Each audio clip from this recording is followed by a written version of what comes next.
ఈరోజు మరి స్త్రీల దినోత్సవంగా పిలుస్తూ ఉన్నారు, అంతేనంటారా?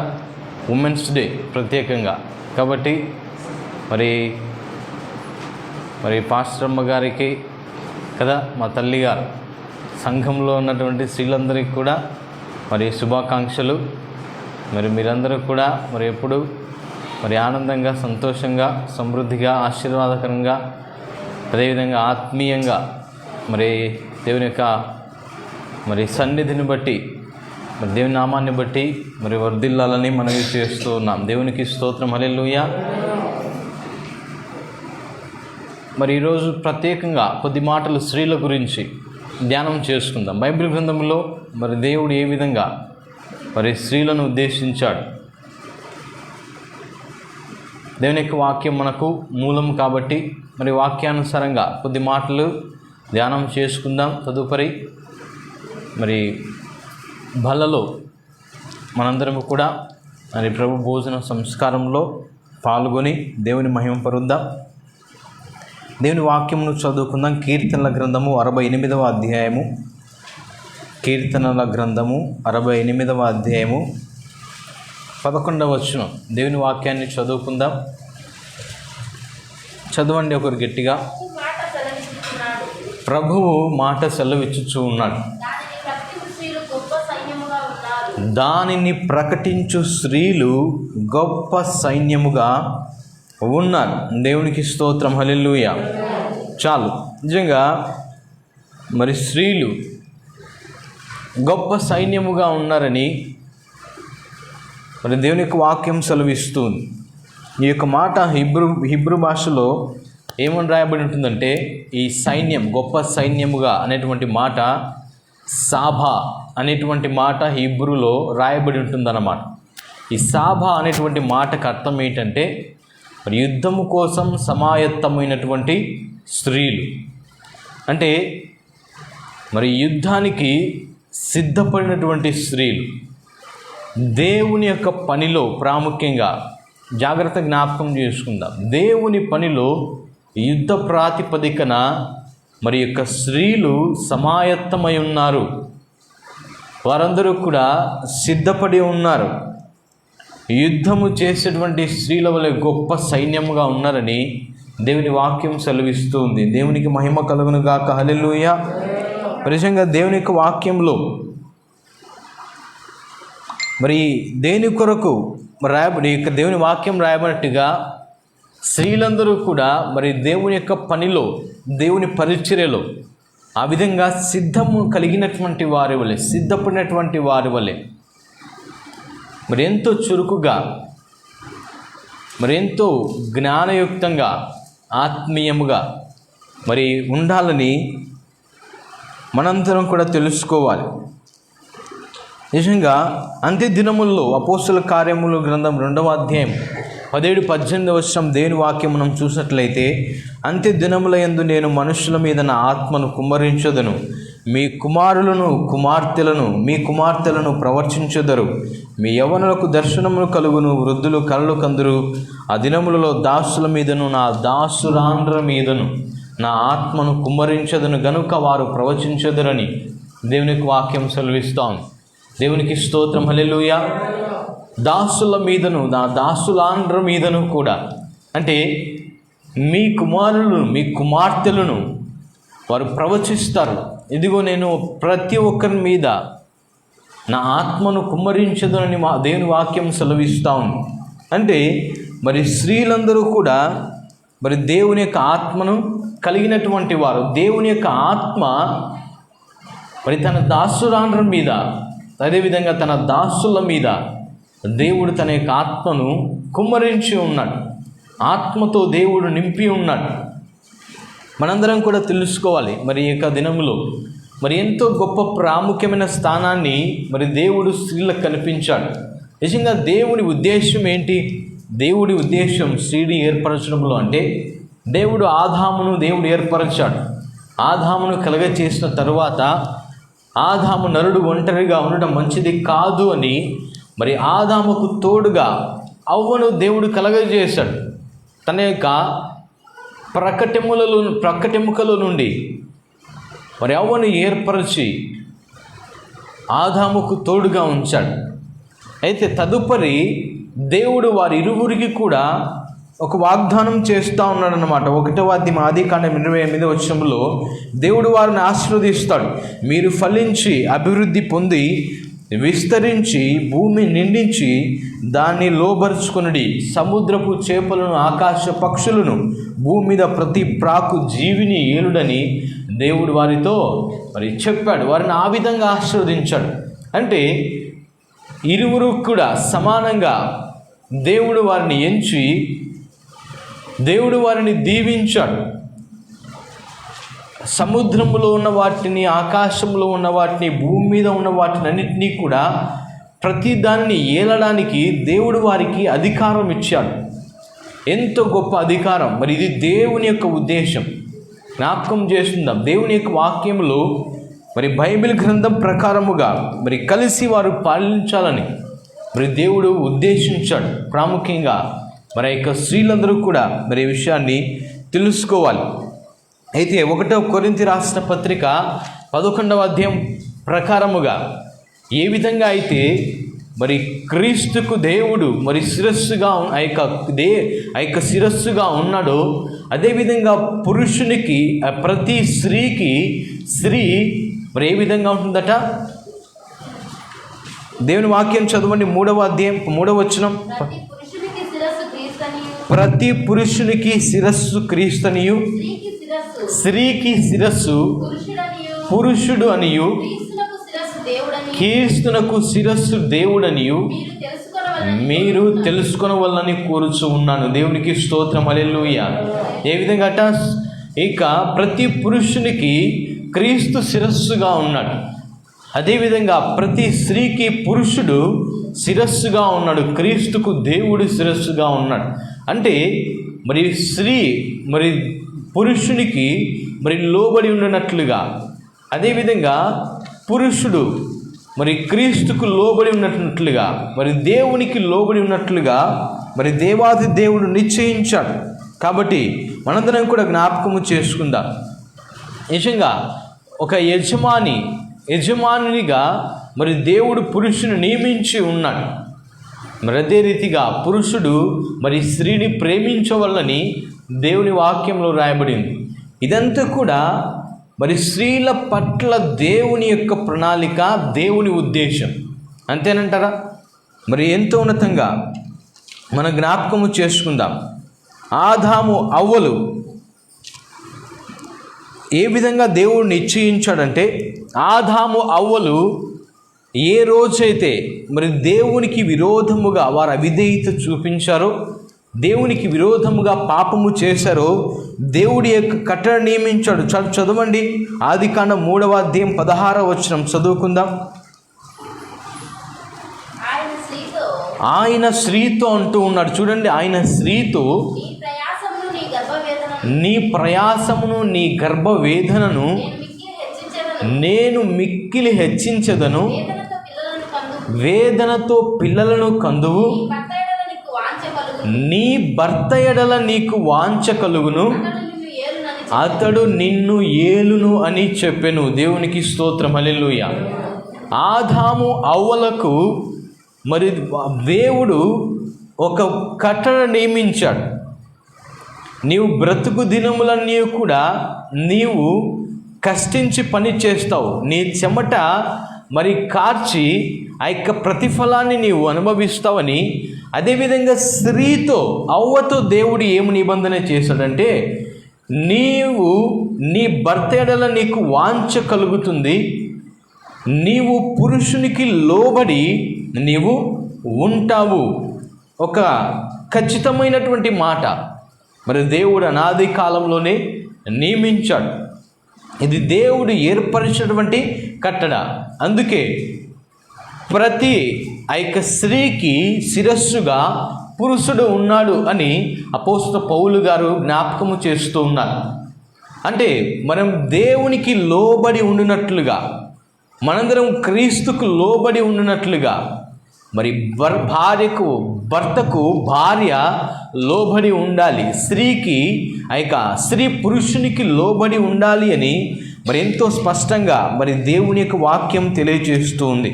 ఇది దేవుని యొక్క కట్టడ అని మనం అందరం జ్ఞాపకము చేసుకుందాం.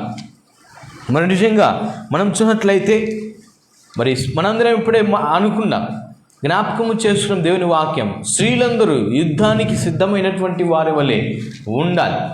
ఏ విధానికంటే ఆత్మీయముగా, ఏ విధంగా దేవుని యొక్క పనిలో, పరిచర్యలో వారందరూ కూడా గొప్ప సైన్యముగా ఉన్నారు అని కీర్తనకారుడు తెలియజేస్తూ ఉన్నాడు. దేవునికి స్తోత్రం, హల్లెలూయా. నిజంగా బైబిల్ గ్రంథములో మరి ఆది కాండం మొదలుకొని ప్రకటన గ్రంథం వరకు కూడా మరి దేవుని యొక్క వాక్యం మనం చూసినట్లయితే మరి ఎంతోమంది స్త్రీలు దేవుని పరిచర్య చేశారు. దేవుని పనిలో వారందరూ కూడా మరి ఎంతో గొప్ప మనస్సు కలిగి మరి దేవుని పని చేసినట్లుగా మనం చూస్తాం. దేవుడు నియమించినటువంటి ఆ యొక్క ప్రత్యక్ష గుడారం చొప్పున మరి ఆ యొక్క ప్రత్యక్ష గుడారంలో ఏర్పాటు చేసినటువంటి ఆ యొక్క స్థల కేటాయింపుల విషయంలో కూడా స్త్రీలకు ఒక ప్రత్యేకమైనటువంటి ఆ యొక్క స్థలాన్ని కూడా మరి దేవాతి దేవుడు నియమించాడు. అంటే ఎంతో ఉన్నతంగా, ఏ విధంగా అంటే మరి యొక్క పరిశుద్ధ స్థలం, ఆ యొక్క దేవుని యొక్క ప్రత్యక్ష గుడారం, దేవుని మందిరంలో చూసినట్లయితే ఆ విధంగా మరి యొక్క చివరి భాగం మొదలుకొని ఇక్కడ ఉన్నటువంటి పరిశుద్ధ స్థలం, అతి పరిశుద్ధ స్థలం వరకు కదా ఏ విధంగా స్థలము కేటాయించబడిందంటే ఆ యొక్క చివరి భాగంలో యూదేతరులకు, అంటే యూదులు కానటువంటి వారికి, బయట దేశముల నుండి వచ్చేటువంటి ఆయా జాతుల ప్రజలందరికీ కూడా ఆ యొక్క దేవాలయములో ఆ యొక్క చివరి భాగములో స్థలం కేటాయించబడి ఉంటుందట. అక్కడ మాత్రమే వారు కూర్చోవాలి. తదుపరి మనం చూసినట్లయితే యూదులకు స్థలాన్ని కేటాయించి ఉంటారు. అంటే యూదులు మాత్రమే, యూదులు అనబడినటువంటి వారు అక్కడ కూర్చోవాలి. తదుపరి మూడవ భాగం ఎవరికి కేటాయించబడి ఉంటుందంటే అది స్త్రీలకు మాత్రమే కేటాయించబడినటువంటి స్థలం. దేవునికి స్తోత్రం, హల్లెలూయా. అంటే స్త్రీలకు ఒక ప్రత్యేకమైన స్థానాన్ని దేవుడు అనుగ్రహించి ఉన్నాడు. అదేవిధంగా స్త్రీలకు తదుపరి యూదులలో నుండి ఇశ్రాయేలు పురుషులకు, యూదుల ఆ యొక్క ఇశ్రాయేలు పురుషులకు మరి దేవుడు ఆ యొక్క స్థలాన్ని ఏర్పాటు చేసి ఉన్నాడు. ఆ యొక్క పురుషుల తరువాత యాజకులకు దేవుడు స్థలాన్ని కేటాయించాడు. యాజకుల తరువాత ఇక్కడ నుండి స్థలం, అది పరిశుద్ధ స్థలం. పరిశుద్ధ స్థలమునకు అతి పరిశుద్ధ స్థలంకి మధ్యలో ఒక తెర ఉంటుందన్నమాట. ఈ విధంగా మనం చూసినట్లయితే 6 భాగాలుగా మరి దేవుని యొక్క మరి ప్రత్యక్ష గుడారములో మరి దేవాతి దేవుడు ఒక ప్రత్యేకమైన స్థలాన్ని కూడా మరి స్త్రీల కొరకు కేటాయించినట్లుగా, ఒక స్త్రీలకు ఒక ప్రత్యేక స్థానాన్ని దేవుడు ఏర్పాటు చేసినట్లుగా మనం చూస్తాం. దేవునికి స్తోత్రం కలుగును గాక. అంటే ఒక ప్రత్యేకమైన స్థానాన్ని దేవుడే మరి స్త్రీలను ఉద్దేశించి కలుగజేశాడు. ఒక ప్రత్యేకమైన స్థానాన్ని స్త్రీల పట్ల మరి దేవుడే మరి కలిగి ఉన్నాడు. నిజంగా మనము కూడా అదే విధంగా స్త్రీలను గౌరవించే వారముగా మనం ఉండాలని మన జ్ఞాపకం చేసుకుందాం. దేవునికి వాక్యంలో మనం చూసినట్లయితే మీకు తెలిసినటువంటి కొంతమంది ప్రవక్తల పేర్లు మీరు చెప్పాలి. మరి పాత నిబంధన గ్రంథంలో స్త్రీల పేర్లు చెప్పండి. ఆత్మీయముగా మరి ఎంతో గొప్పగా కనబడినటువంటి వారు బైబిల్ గ్రంథంలో చెప్తారా? దెబోరా, ఇంకా చెప్పండి. మిరియాము, మోషే సహోదరి మిరియాము కూడా ఆమె ఒక ప్రవక్తిగా కూడా పిలువబడింది. ఇశ్రాయేలు సైన్యాన్ని ఆ యొక్క నడిపించే సందర్భంలో ఆ యొక్క సైన్యానికి ముందుగా పాటలు పాడుతూ సితారా ఆ యొక్క వాయిద్యములు వాయిస్తూ మరి ప్రజలందరినీ కూడా మరి ఎంతో ఉన్నతంగా ఉత్తేజపరిచింది. దేవుని ఆరాధించడంలో ఆమె ఎంతో ప్రముఖ పాత్ర పోషించింది. ఇంకా ఎస్తేరు, రాణి అయినటువంటి ఎస్తేరు, ఆమె రాణి, ప్రవక్తి కాదు. ఇంకా చెప్పాలి. హన్నా ఎంతో ప్రార్థనాపరురాలు కదా. అదేవిధంగా యోషియా, రాజైనటువంటి యోషియా కాలంలో హుల్దా అనేటువంటి ప్రవక్తి, ఆ ప్రవక్తి ఏం చేసిందంటే ఆ యొక్క యోషియా కాలంలో ఏ విధంగా అయితే ప్రజలు అదేవిధంగా యోషియా రాజు పశ్చాత్తాపపడాలో, దేవుని ఉగ్రతను ఏ విధంగా తప్పించుకోవాలో మరి దేవుని యొక్క ధర్మశాస్త్రాన్ని వారికి చదివి వినిపించడం ద్వారా హుల్దా ప్రవక్తి మరి ఎంతో ప్రముఖ పాత్ర పోషిస్తుందన్నమాట. తద్వారా యోషియా ఆ యొక్క రాజు కాలంలో ఏర్పడేటువంటి గొప్ప నాశనాన్ని, దేవుని ఉగ్రత నుండి వారు తప్పించుకోవడం జరుగుతుంది. అదేవిధంగా మనం చూసినట్లయితే యోషియా భార్య కూడా ఒక ప్రవక్తిగా పిలువబడింది. ఆమె కూడా దేవుని యొక్క పరిచర్యలో మరి ఎంతో ప్రముఖ పాత్ర పోషించింది. అదేవిధంగా సామెతల గ్రంథంలో ఒక మాట ఉంటుందన్నమాట, గుణవతి అయినటువంటి భార్య అనేటువంటి ఒక మాట. అంటే భార్య అనేటువంటి మాట కంటే గుణవతి అయినటువంటి స్త్రీ అని మనం జ్ఞాపకం చేసుకుందాం. అంటే స్త్రీలు గుణవంతురాలుగా మరి స్త్రీలు ఉండాలని మరి ఎంతో ఉన్నతంగా దేవుని యొక్క వాక్యం తెలియజేస్తూ ఉంది. దేవునికి స్తోత్రం, హల్లెలూయా. అదేవిధంగా ఆ యొక్క కొత్త నిబంధనలో కూడా, నూతన బంధన కాలంలో మరి ఎంతోమంది స్త్రీలు ప్రభు యొక్క పరిచర్యలో, దేవుని యొక్క పరిచర్యలో వారు ఉన్నారు. ఏ విధంగా అంటే వ్యాపారస్తులుగా ఉన్నారు, అధికారులకు భార్యలుగైనటువంటి వారు ఉన్నారు. ఇంకా దేవుని పనిచేసే శిష్యుల బృందములో శిష్యురాళ్ళుగా ఉన్నారు. ఈ విధంగా స్త్రీలు ఎంతో ప్రముఖమైనటువంటి పాత్ర నూతన నిబంధన కాలంలో పోషించారు. మరి ప్రాముఖ్యంగా మనం చూసినట్లయితే మరి తల్లి అయినటువంటి మరియా మరి ఎంతో ప్రాముఖ్యమైనటువంటి ప్రముఖ పాత్రను వారు మరి దేవుని పరిచర్యలో, ప్రభు పరిచర్యలో వారు పోషించారు. దేవునికి స్తోత్రం కలుగును గాక. దేవుని యొక్క మరి నిజంగా జ్ఞాపకం చేసుకుందాం. తల్లి అయినటువంటి మరియా మొట్టమొదటిగా మరి యేసుక్రీస్తు ప్రభుల వారిని మరి యొక్క లోకానికి మరి తీసుకురావడానికి మరి దేవాతి దేవుడు తల్లి అయిన మరియను ఉద్దేశించాడు. నిజంగా ఈ యొక్క లోకంలో ఆమె ఎంతో గుణవంతురాలుగా, పరిశుద్ధురాలుగా, ఎంతో ఆత్మీయురాలుగా ప్రభువును ఎంతగానో మహిమపరిచింది. తన యొక్క ఆత్మచేత దేవుణ్ణి ఎంతగానో ఎంతో ఆరాధించింది. దేవునికి స్తోత్రం, హల్లెలూయా. తను కలిగి ఉన్నటువంటి స్థితిని బట్టి నిజంగా దేవాతి దేవుడే తన హృదయ స్థితిని దేవుడు కటాక్షించునని లూకా సువార్తలో మనం చూస్తాం. దేవునికి స్తోత్రం, హల్లెలూయా. ఎంతో ప్రముఖ పాత్ర తల్లిని మరియ పోషించింది. యేసుక్రీస్తు ప్రభుల వారిని పెంచి పోషించడంలో ఏ విధంగా దేవుని చిత్తానికి అనుగుణంగా చిన్ననాటి నుండే నిజంగా ఆయన దేవుని కుమారుడు అని అడిగినటువంటి మరియా తాను దేవుని పనిలో మరి ఉన్నటువంటి స్థితిలో చిన్ననాటి నుండే యేసుక్రీస్తు ప్రభుల వారి మాటకు ఏమాత్రము కూడా ఆమె మరి కాదు అనకుండా, లేకుంటే ఆ యొక్క మాటను మీరకుండా అర్థవంతంగా, అంటే అర్థం చేసుకుంటూ ఎంతో జ్ఞానయుక్తంగా దేవుని యొక్క ఆత్మను కలిగి యేసుక్రీస్తు ప్రభుల వారిని పెంచి పోషించింది. నిజంగా ఆ యొక్క శిలువ మరణ దశలో కూడా ఆమె యేసుక్రీస్తు ప్రభుల వారిని ఆ యొక్క ఏమాత్రం కూడా విడిచిపెట్టలేదు. ఆ యొక్క శిలువను ఎంతోమంది శిష్యులు వదిలిపెట్టి వెళ్ళిపోయారు. ప్రాణాలకు భయపడి వారి శిష్యులందరూ కూడా, ప్రజలందరూ కూడా ఆ యొక్క యేసును విడిచి వెళ్ళిపోయారు.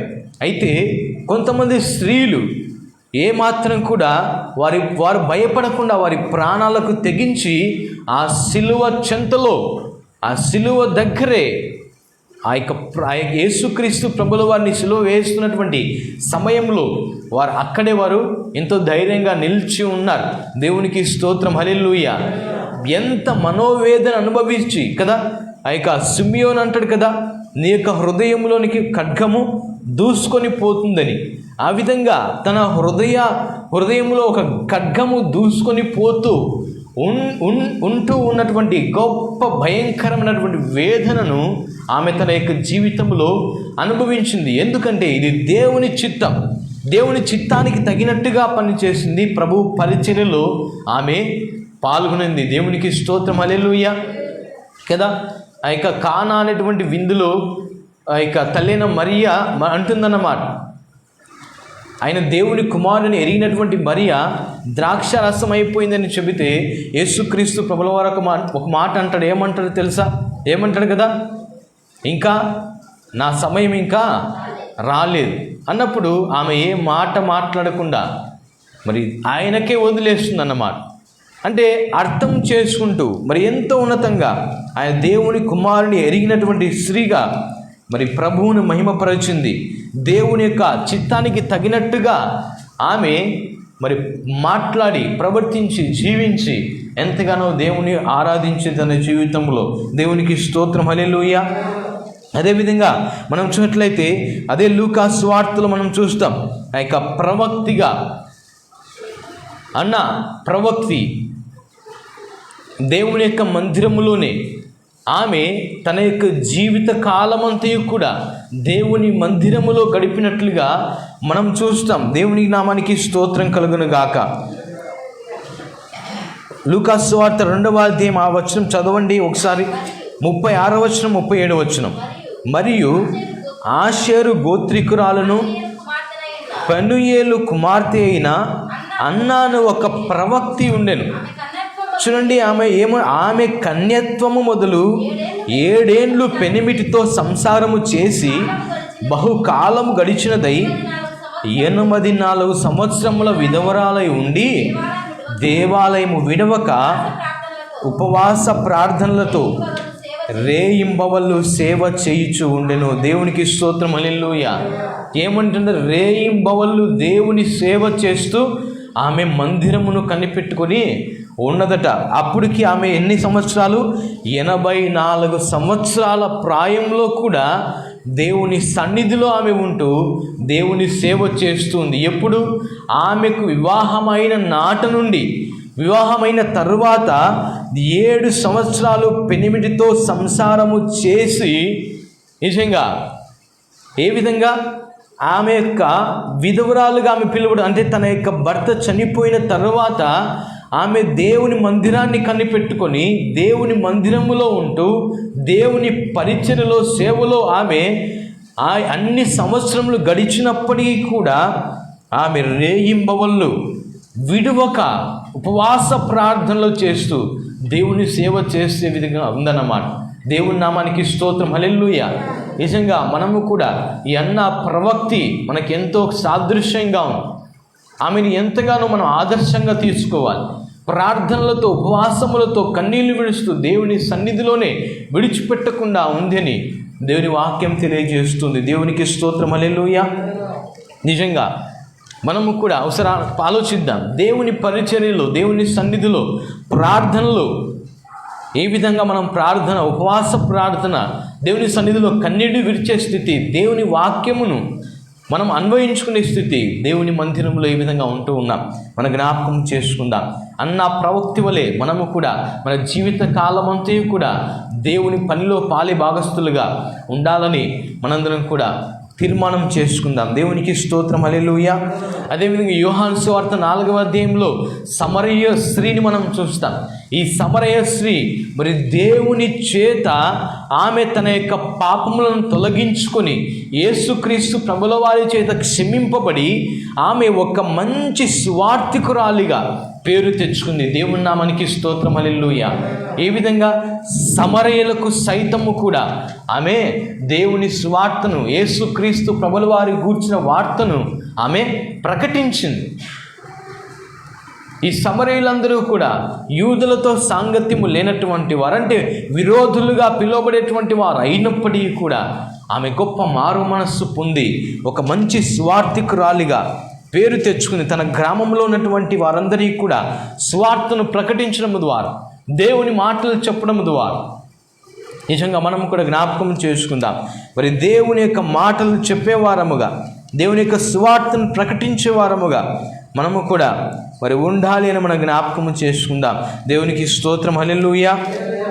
అదేవిధంగా మనం చూసినట్లయితే లూకా సువార్త 8వ అధ్యాయం 2-3 వచనాలు దేవుని వాక్యం చదివినట్లయితే యేసుక్రీస్తు ప్రభుల వారిని వీరు పోషించారట స్త్రీలు. చూడండి ఎంత గొప్పగా ఈ మాటలు చదువుకుందాం.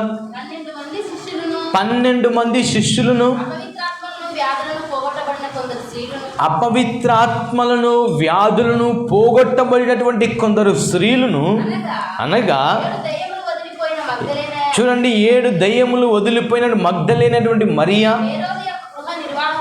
హేరోదు యొక్క గృహ నిర్వాహకుడగు కూజా భార్య అయినటువంటి యోహన్న, సూసన్న ఆయనతో కూడా ఉండిరి.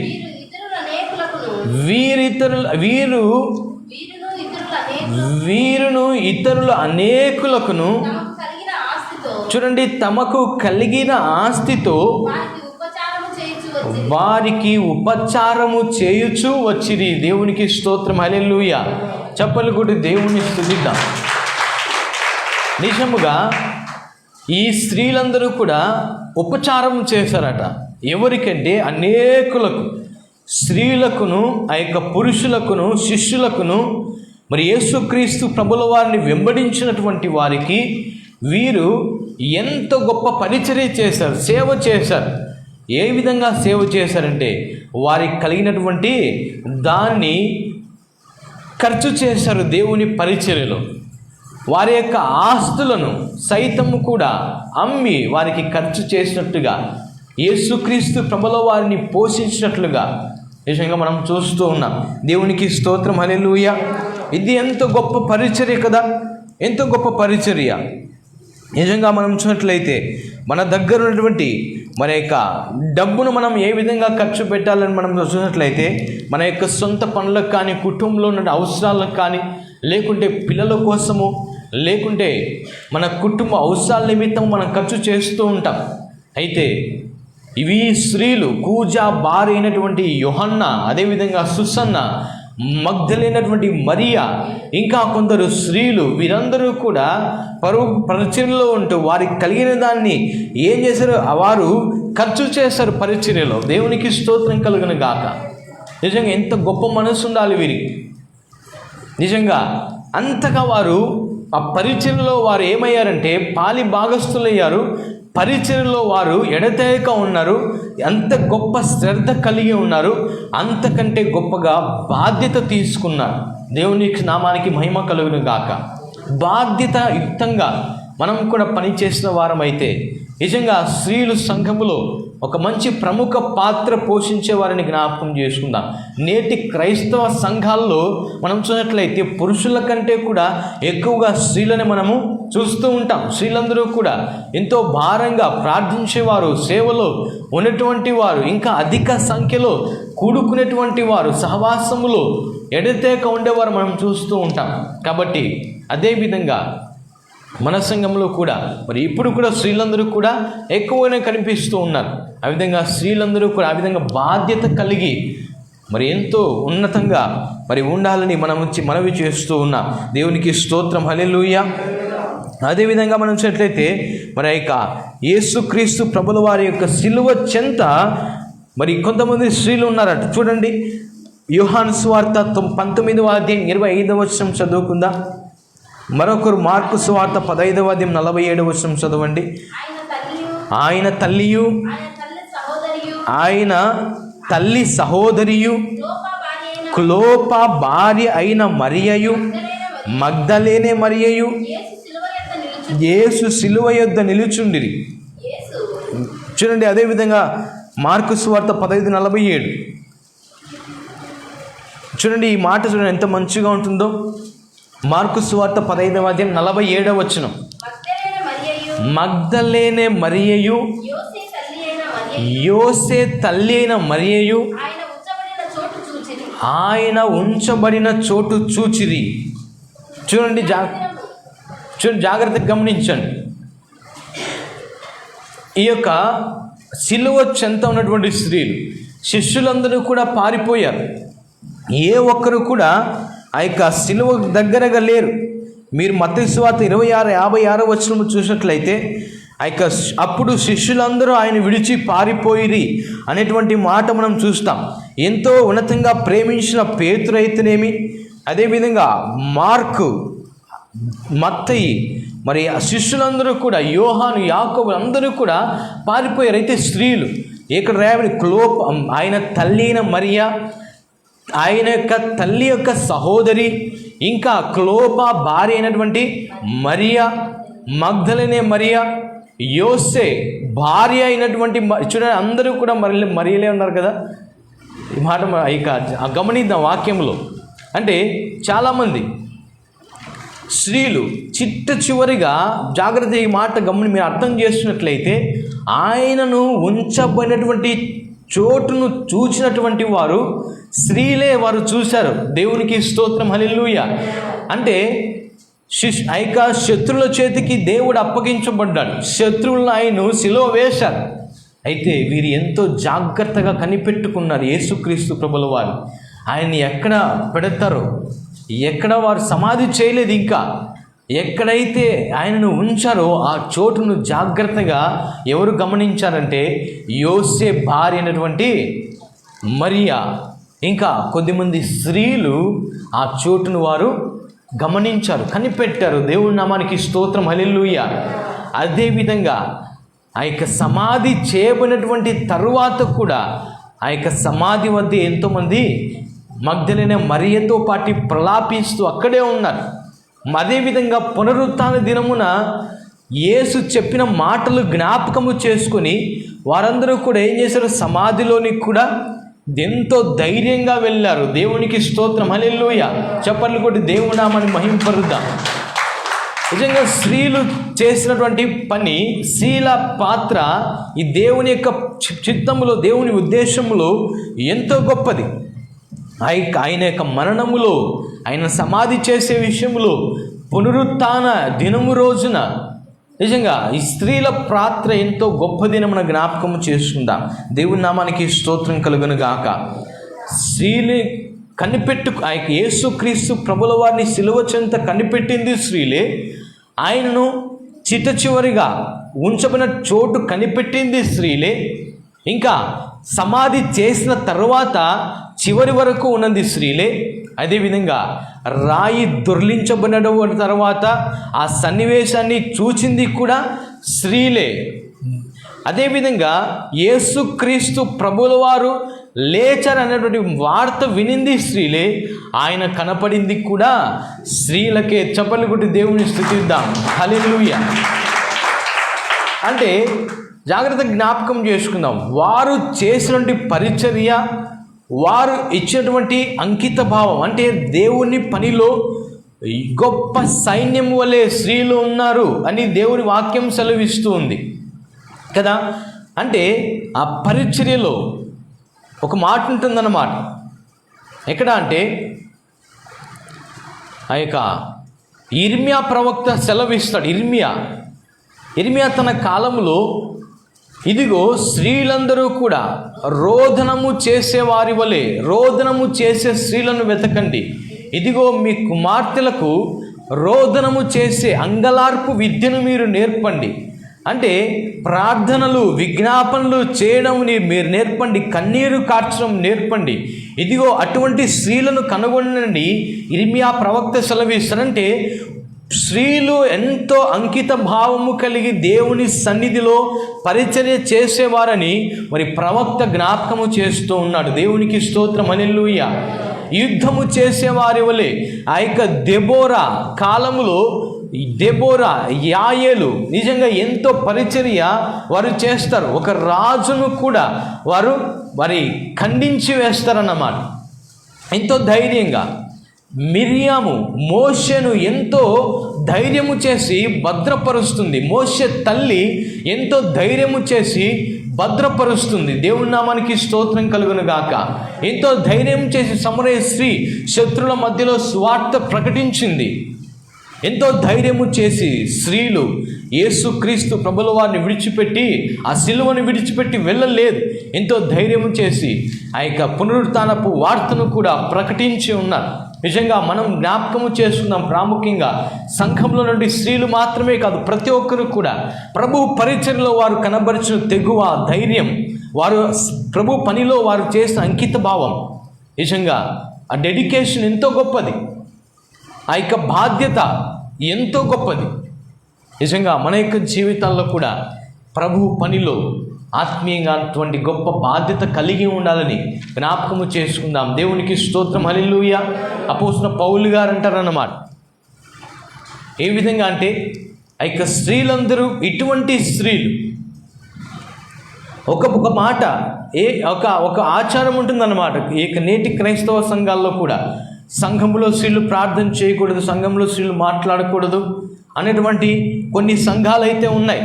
అయితే బైబిల్ గ్రంథంలో ఉన్నప్పటికీ కూడా కొన్ని పరిస్థితులను వారు కొన్ని పరిస్థితుల గుండా వెళ్ళినప్పుడు కొన్ని పరిసర ప్రాంతాల్లో ఆ విధంగా ఆ యొక్క పరిస్థితులకు తగినట్టుగా అటువంటి మాటలు మాట్లాడవలసి వచ్చిందే తప్ప మరి ఏ విధమైనటువంటి వారికి ఆ యొక్క పరిచర్య చేయకూడదు అనేటువంటి విరోధమైనటువంటి ఆజ్ఞ ఎక్కడ కూడా ఏమాత్రము లేదు. పురుషుల కంటే కూడా గొప్ప పరిచర్య మరి స్త్రీలు చేశారు. ప్రవక్తల వలె ప్రవక్తలు కూడా దేవుని మాటను వారు వినిపించారు అని మనం జ్ఞాపకము చేసుకుందాం. దేవునికి స్తోత్రం, హల్లెలూయా. దేవుని యొక్క వాక్యం ఉంటుందన్నమాట. మీరు సర్వలోకమునకు వెళ్ళి సర్వ సృష్టికి సువార్తను ప్రకటించండి. అంటే సర్వ సృష్టికి ప్రతి ఒక్కరికి కూడా, స్త్రీలకు పురుషులకు మరి ప్రతి ఒక్కరికి సమానంగా మరి దేవుడు ఆ యొక్క అవకాశాన్ని ఇచ్చాడు అని మనం జ్ఞాపకం చేసుకుందాం. దేవునికి స్తోత్రం, హల్లెలూయా. పరిశుద్ధాత్మతో ఆ యొక్క నింపబడినటువంటి స్థితి ఎక్కడ? ఆ యొక్క నూతన బంధన కాలంలో యేసుక్రీస్తు ప్రభుల వారు ఆరోహణ వెళ్ళిపోయిన తర్వాత యెరూషలేములో ఒక ఇంటిలో మేడగదిలో వారందరూ ప్రార్థన చేస్తూ ఉన్నారు. ఆ ప్రార్థన చేస్తూ ఉన్నప్పుడు పరిశుద్ధాత్మ శక్తి వారిని కమ్ముకునింది. ఆ సమయంలో స్త్రీలు కూడా మరి ఎక్కువగా ఉన్నారు. దేవునికి స్తోత్రం, హల్లెలూయా.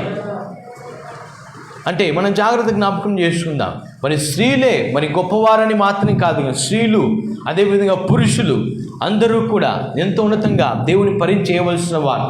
స్త్రీలు కూడా ఎంతో ప్రముఖ పాత్ర పోషించారు మరి దేవుని పనిలో. బైబిల్ గ్రంథం, పరిశుద్ధ లేఖనాలు ఎంతో స్పష్టంగా అవి తెలియజేస్తూ ఉన్నాయని మనం జ్ఞాపకము చేసుకుందాం. దేవునికి స్తోత్రం, హల్లెలూయా. నిజంగా అటువంటి ప్రముఖమైన పాత్ర స్త్రీలు పోషించారు. యూదా స్త్రీలు మాత్రమే కాకుండా యూదేతరులు, అంటే యూదేతరులు అపోస్తలుడైన పౌలు సువార్త ప్రకటిస్తూ వెళ్ళినప్పుడు, సంఘాన్ని ఏర్పరిచినప్పుడు ఆయా సంఘాల్లో కొంతమంది స్త్రీలు ఆ విధంగా పనిచేశారన్నమాట కదా.